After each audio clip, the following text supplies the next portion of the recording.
ماں باپ کے نافرمان کی نہ دنیا ہے نہ آخرت۔ ایک صحابی ہے، یا رسول اللہ میرا باپ نا میری کمائی میں سے خرچ کرتا، مجھ سے پوچھتا ہی نہیں، اور شرعاً قانوناً اگر میری کمائی میرے باپ کی جو کمائی ہے یا زمین ہے جائیداد ہے اس سے الگ میں نے اپنی محنت سے کوئی کمائی کی ہے، وہ میری ذاتی چیز ہے، قانوناً میرے باپ کو بھی پوچھنا چاہیے کہ بیٹا یہ تمہاری چیز میں لے سکتا ہوں، یہ پیسہ میں استعمال کر سکتا ہوں، قانون یہ ہے۔ تو اس نے قانون کی بات کی کہ میرا باپ میرا مال اٹھا کے خرچ کر دیتا، مجھ سے پوچھتا ہی نہیں۔ آپ نے کہا اس کے باپ کو بلاؤ۔ اس کے باپ کو بلایا تو انہوں نے پوچھا کیوں بلا رہے ہیں؟ کہ تیرے بیٹے نے تیری شکایت کی۔ تو اس کو اتنا غم لگا کہ وہ کٹ کے مر گیا۔ اور عرب کی شاعری تو پھر پوری دنیا میں مشہور ہے، آج بھی مشہور ہے۔ تو اس نے دل ہی دل میں کوئی شعر کہے، درد بھرے دکھ بھرے، اور وہ انہی شعر کو اپنی زبان سے نہیں دل ہی دل میں کہتا کہتا دربار رسالت میں مسجد میں پہنچا تو جبریل پہلے آ چکے تھے۔ کہنے لگے یا رسول اللہ تعالیٰ فرما رہے ہیں کہ آپ اس سے کہیں کہ پہلے وہ شعر سنا جو تیری زبان سے تو ادا نہیں ہوئے، تو تیرے رب نے عرشوں پہ سن لیے ہیں۔ آپ نے فرمایا بھائی اب تمہارا کیس سنوں گا، پہلے وہ شعر سنا جو تیری زبان سے نہیں ادا ہوئے۔ اللہ نے سنے۔ کہنے لگا یا رسول اللہ میں گواہی دیتا ہوں آپ سچے رسول ہیں، آپ کا رب بڑا طاقتور رب ہے، آپ کے رب کی قسم زبان سے ایک لفظ نہیں نکلا، دکھ بھری فریاد تھی جو دل کی دنیا میں اٹھی اور وہیں گم ہو گئی، سینے سے اٹھی اور سینے میں ہی دفن ہو گئی، پر آپ کے رب نے عرشوں پہ سن لیا۔ آپ نے کہا اچھا سنا تو صحیح میرے بھائی۔ میں کہا جی میں نے کہا بچے جس دن تو پیدا ہوا اس دن سے ہم نے اپنے لیے جینا چھوڑ دیا، ہم نے تیرے لیے جینا شروع کیا۔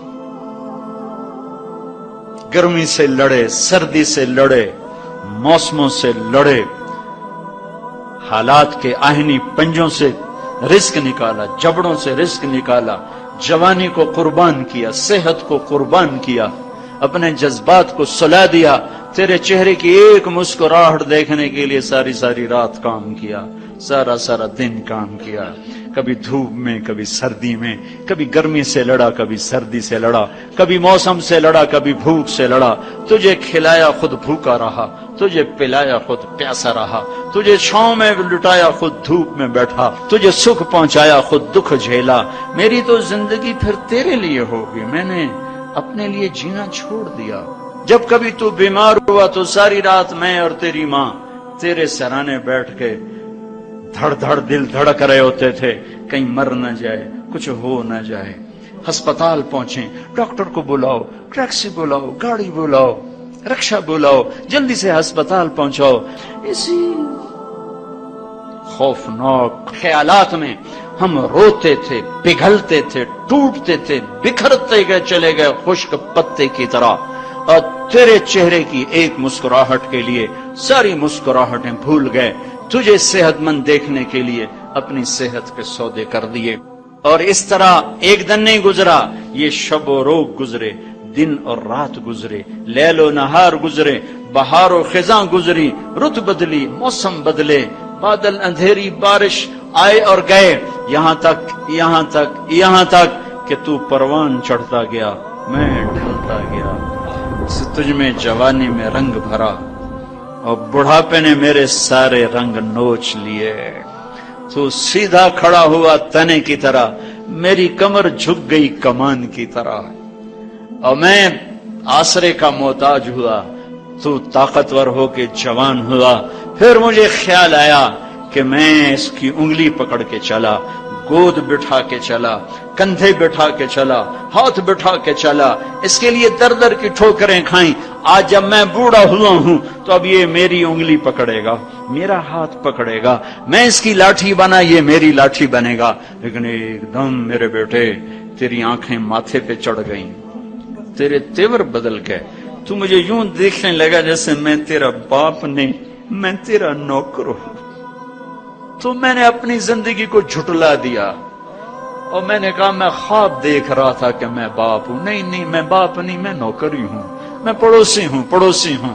تو اچھا میرے دوست، اگر میں پڑوسی ہوں تو پڑوسی کو بھی تو لوگ پوچھ ہی لیتے ہیں. کبھی مجھے پوچھ ہی لیتا کہ بھائی کسی چیز کی ضرورت تو نہیں، کچھ چاہیے تو نہیں.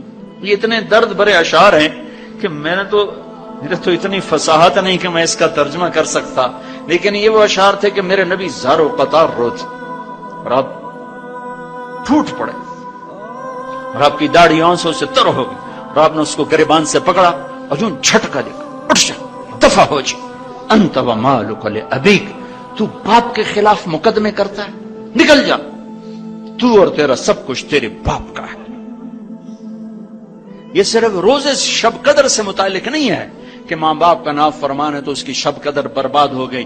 ماں باپ کا نافرمان ہے تو سب کچھ برباد ہو گیا.